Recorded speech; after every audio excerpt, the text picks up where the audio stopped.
equating me to Benny Hinn. Well, people, we are online, brothers. We are online.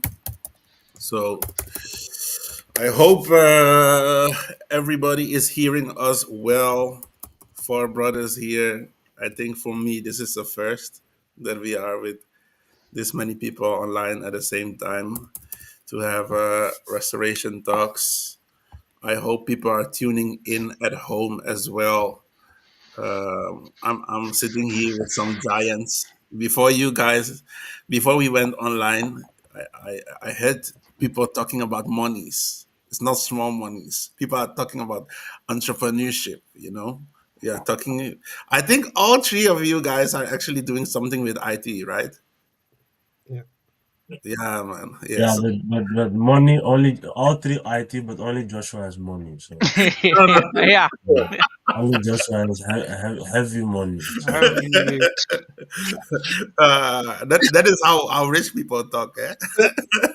They divert attention to someone else. Yeah. You know what? I don't trust people that wear black all the time. That is something for me. It gives me Steve Jobs vibes, But I think Joshua, his outfit is more closer to that. But Harike he's a suspect. He's a suspect. Yeah, man. So this is cool, man. That we are able to do this. People, I will ask everybody at home. We're going to have a conversation about obviously what was discussed last week during the teaching of the ministers, uh, loving your enemy. And so it's gonna be an interesting one because looking at the people that are on the panel today, I think we have different temperaments. We have had different paths in life.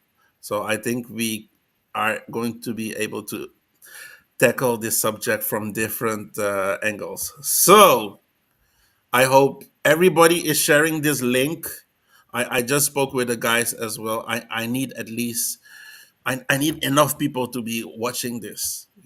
I'm not going to put energy in this life and it's not being seen. So share, subscribe, like, and we're just going to jump into the subject of today, um, which was loving your enemy. I put a exclamation mark. I put a question mark in there as well, because I'm curious. First of all, uh, if some of you were there or you listened to the message, and was the what is the first thing that pops up in your mind when you think about what was actually explained and what stuck with you? So anyone can jump in, and please also in the comments feel free to share what you learned last week.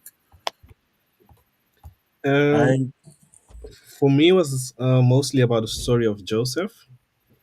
How he broke. We already know the story of Joseph and how his life went, but how he it broke down, how he loved Mm, his enemy, and because of that, uh, Elohim could use him in a way which was beneficial for the whole family of Joseph. mm. So that's one thing it really stuck with me. For okay, yeah, Okay. But not to put you on the spot, but you did know the story before, like the teaching, right? yeah. Okay, but why did it then hit you differently this time? Because it was more explained in how uh, by how to love your enemy. Um, the spirit of Yah is actually moving in you, and how people then perceive you as being a light towards them in their life. So if you do it only by hatred, people will actually back down or push you away. But if you do it by love, then you see other doors will be open for you in a way that you will never imagine. Hmm. Okay. I like it because that was, I think, something from myself as well that stuck. Someone else? Yeah, for me, it was the whole concept of enemy that was explained in the beginning. That when we hear the word enemy, you immediately think like, oh, someone that is maybe fighting me or whatsoever. Then you think of someone that is maybe bringing you in danger, someone pointing a gun at you, or for example, you think of war, Mm, enemy, another country. But the concept that was explained that an enemy can also be someone of your own household. It can be someone close, and the fact that we abuse that in a certain way in the churches, that was the whole thing that stuck to me, because that was the core of the message, and then he went from that point of the understanding of that part of whatever enemy can be. okay. Yeah. Okay. Somebody chip in as well. Oh, because Brother Randy is actually talking about something that I think is quite. I would say I would be very curious to know what the listeners took out of that, because one person can hear that part and say, okay, so my mom might be my enemy, right? And another person might hear the teaching and actually understand that um, uh, basically the word enemy, even though there are consequences on being an enemy, in a way, a person that is labeled with enemy not doesn't necessarily needs to be handled with aggression, etc. Because I think the minister spoke about the example of Peter, that when Peter was not aligned with Elohim, that he was actually said, "Get behind me, Satan." Was told to him. So, I actually wonder if what are you guys your thoughts about that? Like, do you? For me, it was hard to digest. Like, okay, do I actually call people my enemy when they are, just as Peter was being told, "Get behind me, Satan," or was it just something that was set apart for the Messiah because of that instance?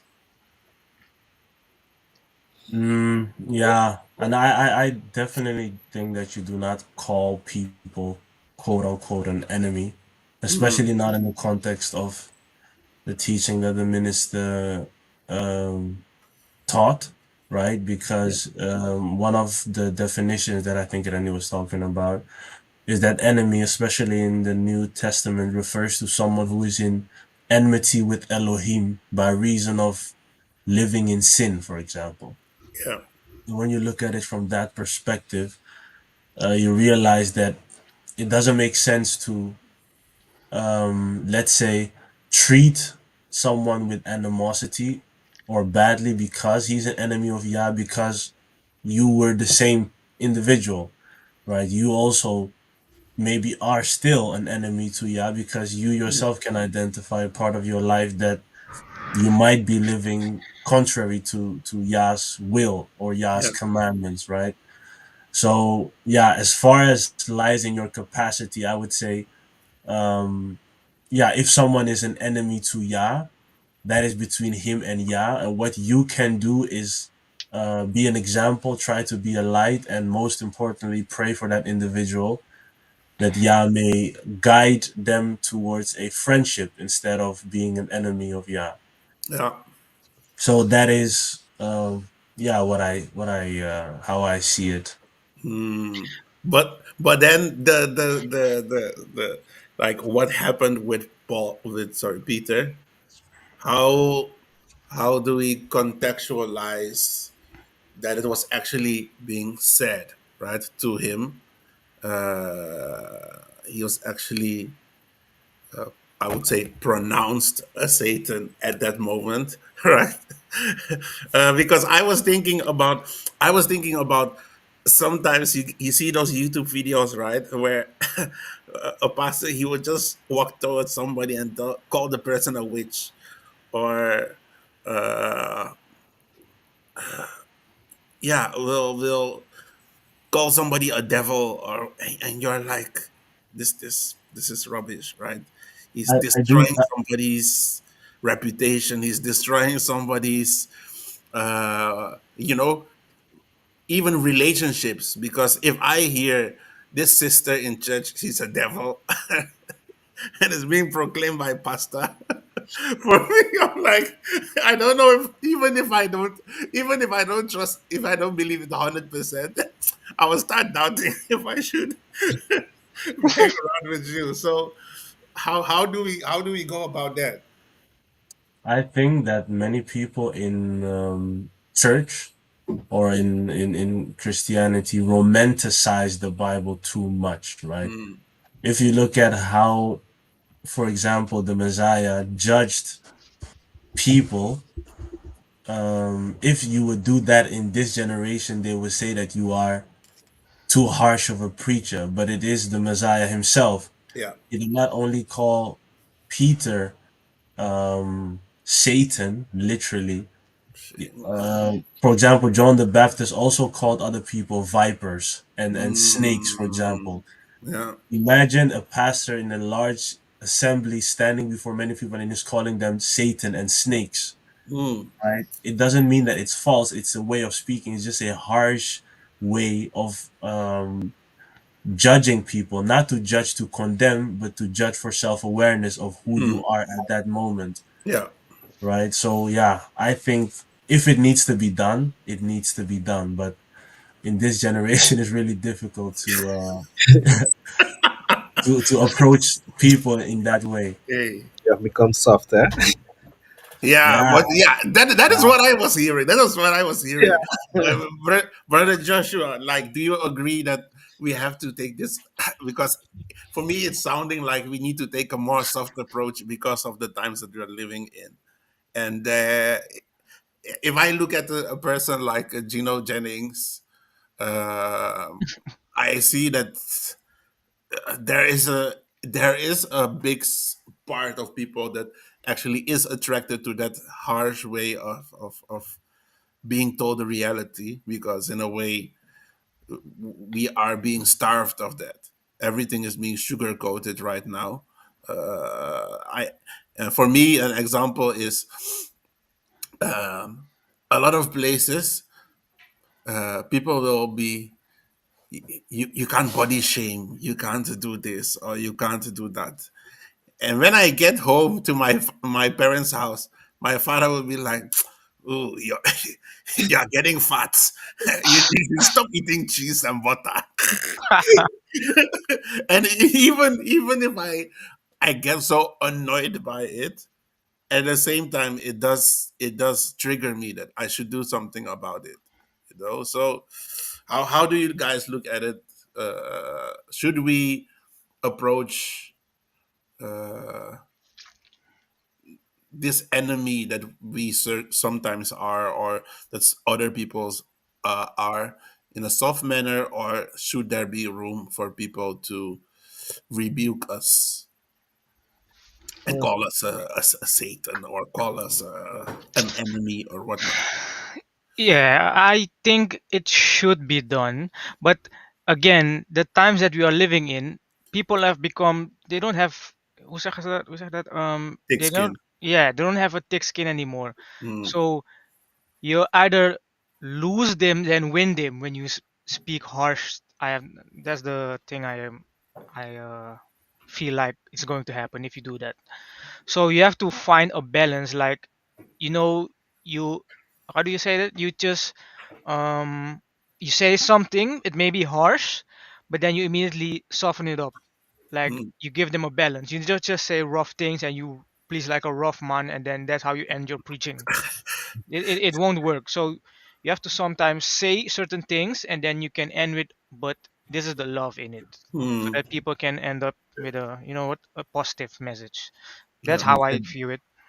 it also reminds me of two different approaches, right? Because when you look at Pete or the Messiah and how he addressed Peter, he called Peter, for example, a Satan, from get thee behind me, Satan, because he had a certain relationship with Peter, for example, right? They were standing, they had a certain relationship, Mm, they were walking with each other for a number of years, so he could expect a little bit more from Peter. But the Bible also says that the Messiah also sat with sinners and publicans and prostitutes, and he Yeah, never addressed them in such a harsh way, yeah, right? So, it, but if you look at their lifestyles, you would say that the prostitutes and the sinners were more sinful or more enemies of Yah than Peter, but they did not get that type of treatment, right? So you need to apply wisdom and understand who am I dealing with before you address an individual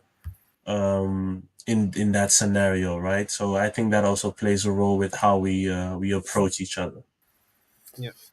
I even have I think last week I spoke with a friend of mine, and she hang up a Christmas tree. But we always talk about holidays and pagan holidays and all kind of those things.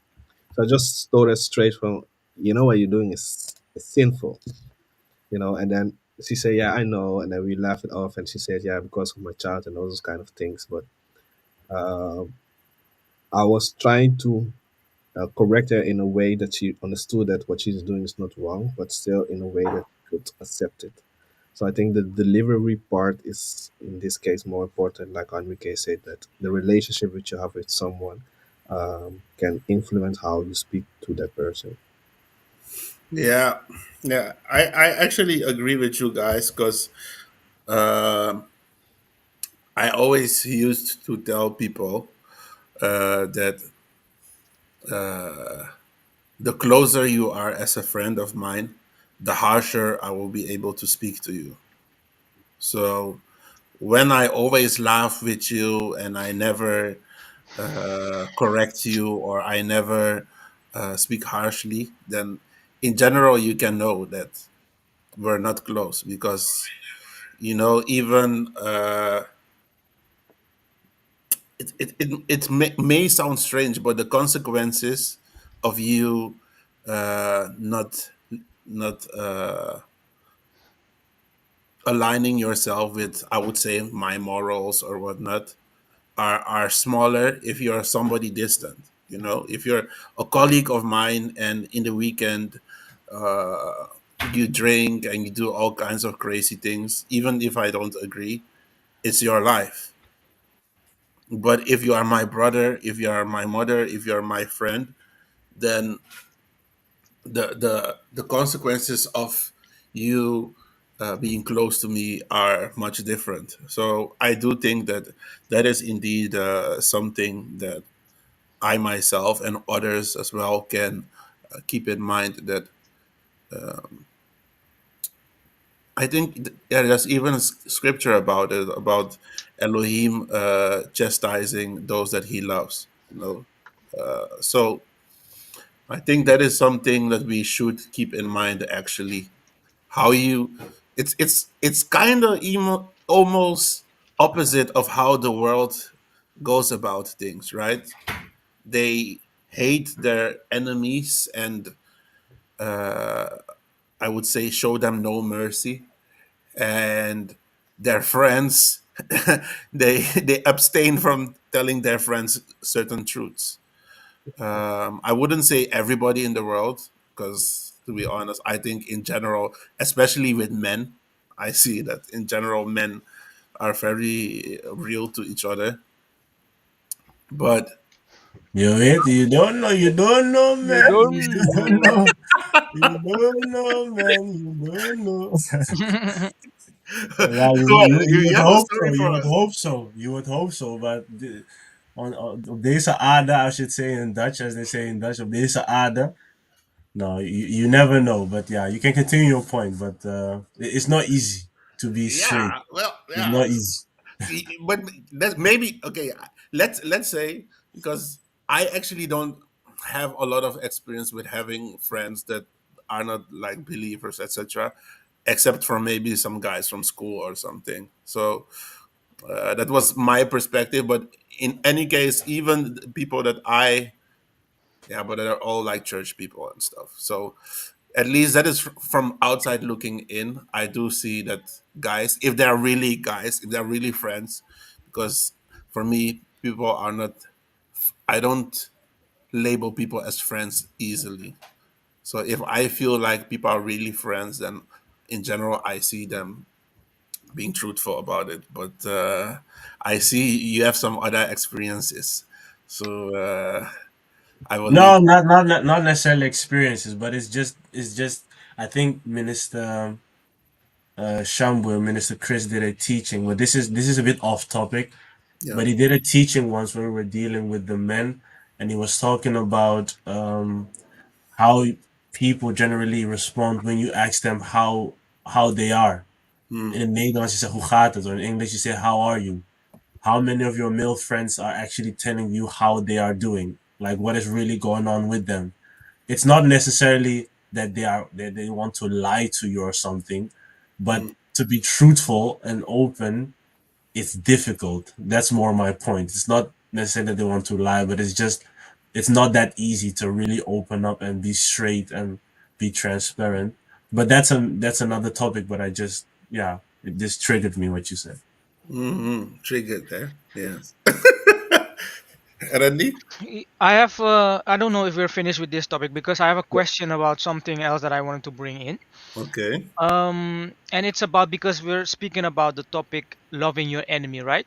Mm-hmm. And as I was listening to the teaching, I from the standpoint or my background where I come from Suriname, many of the people oftentimes when you talk with them about religion, they come like, don't come with your slave master things, your slave Bible.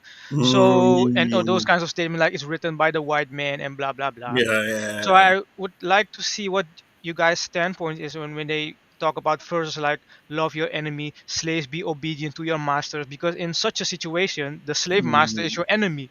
So do you deal with him with the same manner in loving him, or is that doctrine that is inserted by the slave master and aka your enemy? I like this question a lot. How do you deal with that? This one's deep. Yeah. I like it a lot. Okay. Can Let you break down your questions? yeah. Hmm? Can you break down your questions so we can tackle it one by one? Yeah, okay. Let's say for example a, s- a slavery happened, right? Mm. And they were teaching us from the Bible. And it's written in the Bible, slaves obey your masters and those kinds of verses. Is that the same way that does it correlate with the teaching of last week? Or is it because it's written in the Bible, love your enemies? It's Mm. also written in the Bible, he who kills by the sword will die by the sword. It's also written in the Uh, Bible, he who takes people into slavery will go into slavery. So it's not pick and choose. You need to understand everything in context, right? mm, Hmm. What the Bible calls slavery and the slavery that, let's say, black people or African people went through are two totally different ways of slavery. It's like if you go to Africa now, many people have housemates or they have people who work in their compound. Hmm. In those days, you would be called, let's say, a slave of a particular person. But when you go to Africa, the people who are slaves, they still marry, they still have children, their children go to school, they are never, let's say, killed. I'm just generalizing here, Hmm. right? So the slavery that the people in the Bible were talking about is totally different than the slavery that you brought up in your question, Yeah. right? So as for the people who did those things, yeah, they were enemy and they are enemies of the Hebrew Israelites, and that's why Yah says that He will avenge them. It's not up to us to avenge them forcefully, Hmm. mm. but the nature teaches us that everyone will get what he is supposed to get, including the people who brought, let's say, African Americans or Africans or black people into slavery. So that's just how nature works, how Yah works. Yeah. But I was actually because I have heard that some like in a I think in a debate as well. But then a counter was like, okay, but in the Bible it speaks about that if you marry I think out of your slavery, then you can take your wife and kids along. But if not, then the slave has to stay behind, etc. So I do think that there are still some elements of what is written in scripture, what that people they still would object to, right? But looking at it in this context, I would say that the the question as well, like loving your enemy, we have to look at it as well from a point of which type of love are we supposed to show people that are against Yah, right? Because it's the same Elohim that tells us to love our enemies and to submit if you are a servant or whatnot. It's the same Elohim that tells his people to slice their enemies, including children and women and everything. So I think as well, when it comes to loving your enemy, I was really listening to that teaching to find out what is the conclusion for me. And for me, the conclusion of the teaching was loving your enemy is seeing the humanity in your enemy, not thinking that they are a monster that came from the sky and that's why they can't even relate to who you are or whatever. But you need to remember that even though Elohim has to deal with them, he has to judge them, whatnot, don't forget that they are human. Don't forget that the person that has been raised to be your enemy was maybe brought up by his or her parents that way, right? So if I, for instance, have an enemy, if, for instance, you are in war, you are two men standing opposite to each other, obviously you're going to defend yourself. But if the person repents from, uh, how do I say it, joining the military and decides I want to just go home and join my wife and kids, well, you should shoot the person in the back of the head, right? Because in your mind, as a soldier, the person is not human. Or will you be like, I understand you are a husband and you're a man as well, go back to your thing. The person can be deceptive, eh? So I'm not in, saying. in a war, I'm just, In the in war, a yeah, war, I would take. in a war, to have these ideas in war, you are standing there with AK listen, 47. listen. Our generation is not made for war. I'm just giving you. I'm just giving you an example. Okay, you guys know what I mean. Yeah, So what I'm basically War. saying is, I think there is a time to shoot, and there's a time to be merciful. There's a time to like slice a whole nation, and there's a time to spare a whole nation. And even looking at now, if let's say we blacks, we decided Elohim, that you are on our side, so we will go and slay. We will go and slay who? With what? We don't have any capacity to do anything. So I think it's as well knowing the seasons, right? Knowing, okay, Elohim, is it now the time to avenge, or is it now the time that uh, we go into ourselves and realize that where we are now is also because of our own disobedience, and then looking at your enemy and realizing that Elohim is actually using your enemy to teach you a thing.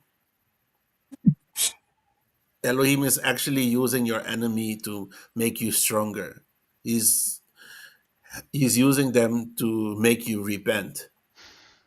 And then when Elohim is done with teaching you the lesson, then he will probably switch on them as well. But okay, it's genoeg geweest. Now I will deal with you guys. Why did you touch my child? yeah. And one So thing I always stuck with me is that he said that vengeance is his, Mm, yeah. and keeping that in mind, um, you don't have to. You don't need to have to drain your energy or your strength to hate other people because it also takes energy from you.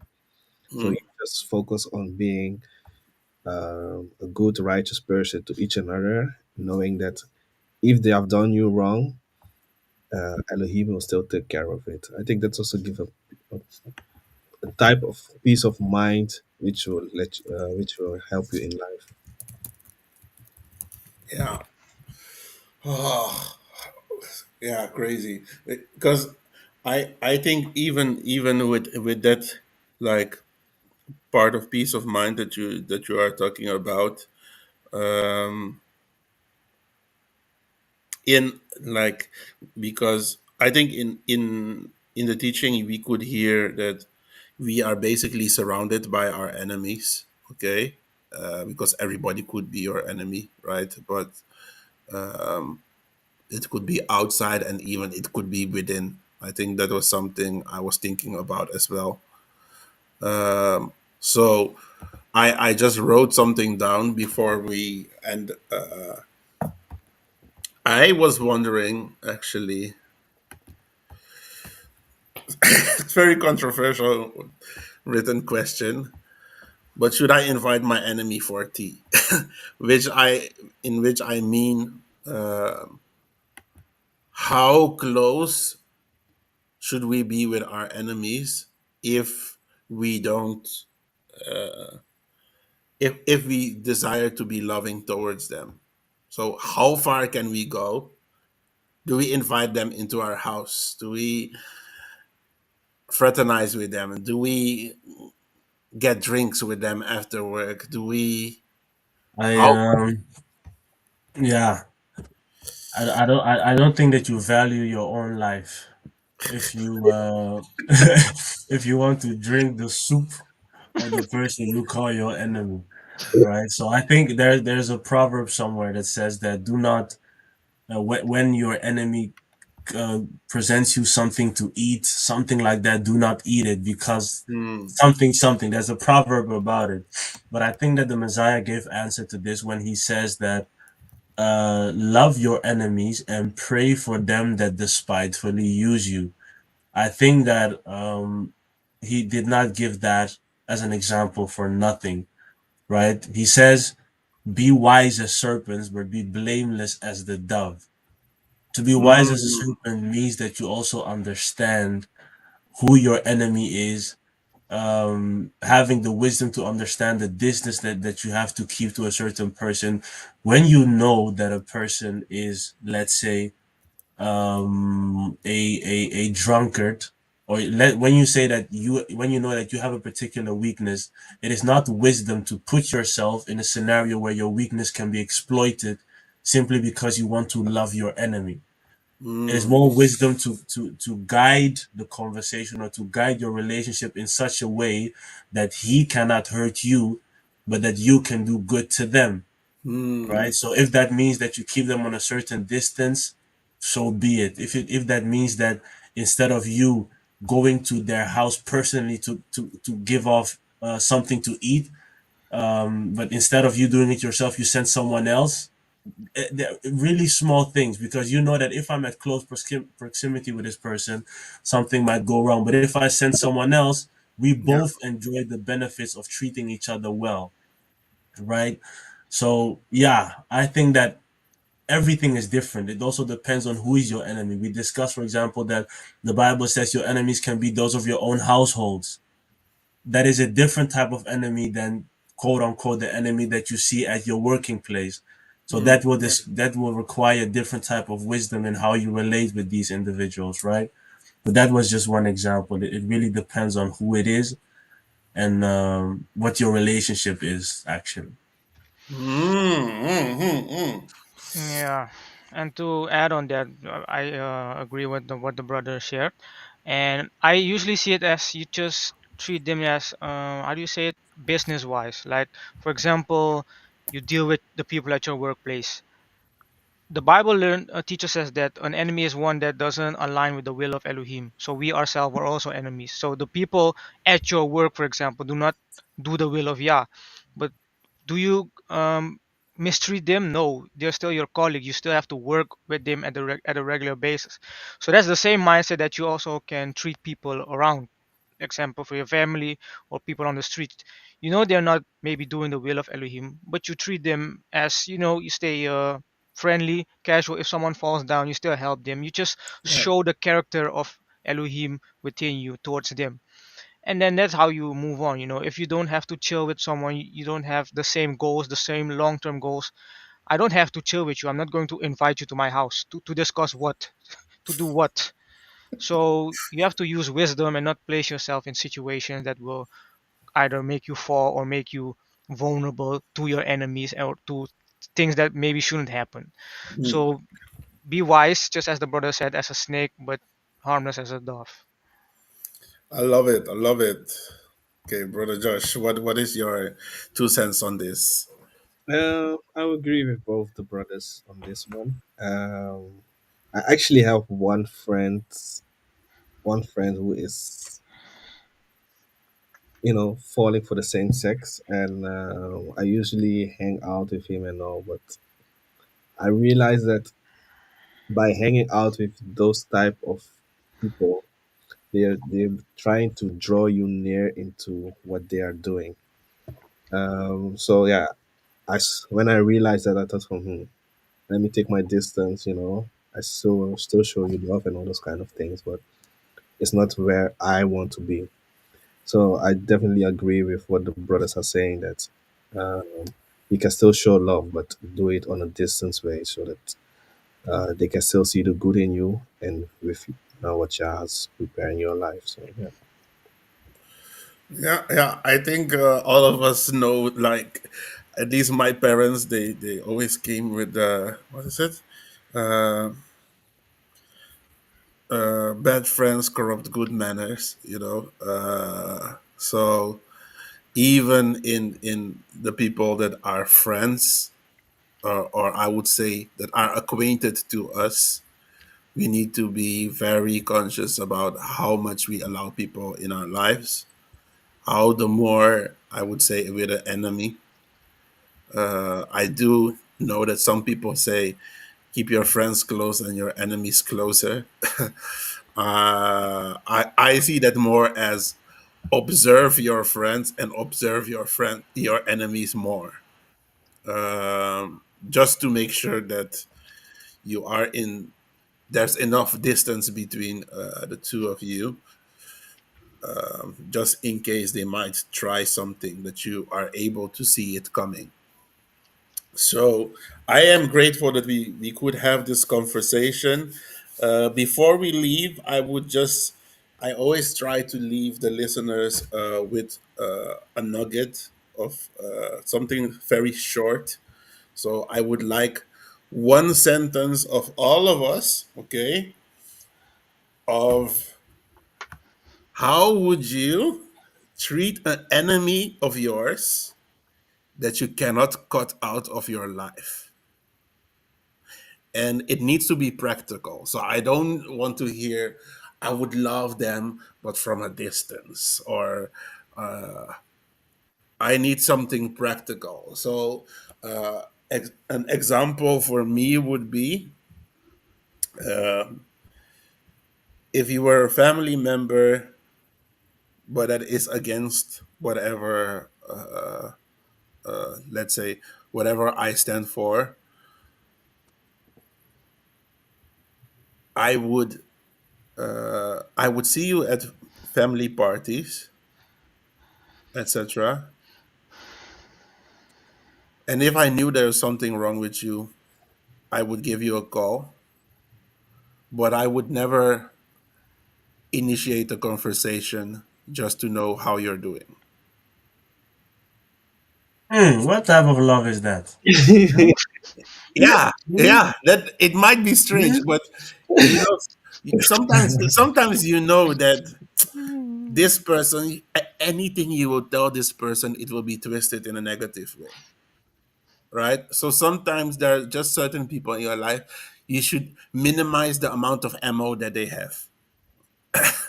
So that is for me something practical. Obviously, you guys already know I'm very bad with WhatsApp and all those things.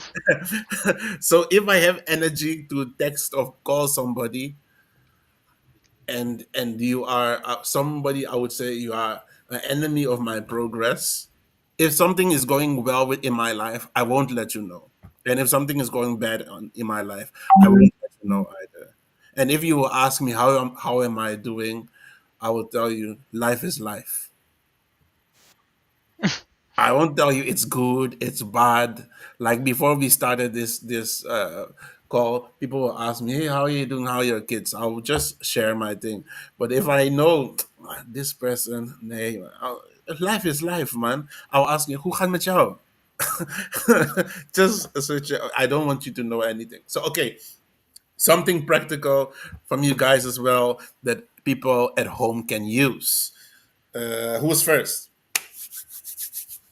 Yeah, like I live in a household where most people do not, let's say, follow Elohim or try to follow Elohim similar to myself. Hmm. Not that I say that not that I'm doing it well, but I mean on the same way Mhm. as I'm doing it. So I have to do with a lot of things that are contrary to how I believe that it is. But simply said, I try to help where I can and I try to remain independent, right? So I help wherever I can whilst I retain my independence. That's how I do it. Mm. Okay, okay, I like it. Mm, yeah. I myself, yeah. For example, there was this Muslim guy that I know for very long, many years, and the way I deal with him, because obviously we're not walking in the same faith, but I do connect with him at a level that we can talk about normal things, like business wise, or I would say moral behavior, because certain things we agree with. So I only talk with him about certain things that are morally beneficial for both of us. He knows he doesn't have to come to me to talk about other nonsense things or things that he may deal with. And he knows that. So that's how I deal with it. And when he comes with those things or sends messages, I ignore it. I tell him I'm busy. So, but I do value him in the things and in the conversations that we have about positive things, and that can benefit us both. So I keep that part of the contact well. And yeah, just like I said, I keep it casual, and just help him where I can, and he helps me sometimes also. So that's it.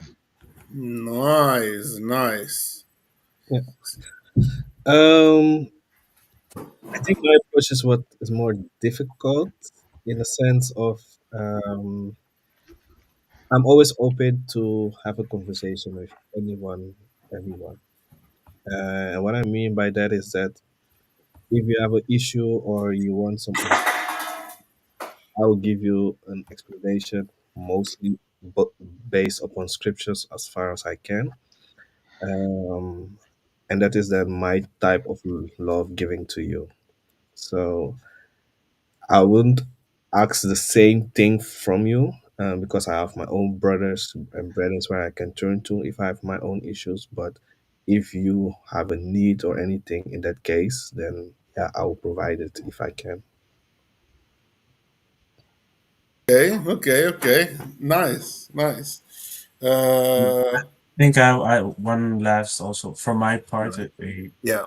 thing that I think we have not discussed, but I think that that's also why it's like when it comes to loving your enemy, first of all, it's difficult, and I think that that's why when you look, for example, at the Old Testament, there were literally laws that talk about how you have to treat your enemy, right? Most of those people were farmers, for example, or they had their own livestock. And you see that the law literally says that if you see someone's goat, for example, walking astray somewhere, you need to take your enemy's goats and bring it back to their house. That is what it means to love your enemy. To love your enemy is not a feeling, it's something that you do. It's not something that you feel because you feel resentment and you feel bitterness. but you show appreciation, you show love. It doesn't mean that you are fake, right? It means simply, to me, it means that you love Elohim more than you love your own emotions. That's what it means to me. So yeah, for anyone who has missed that, I think it would be a good thing to read that also in the Old Testament and see how they were commanded to treat their enemies, and try to translate that to your personal life. Yeah.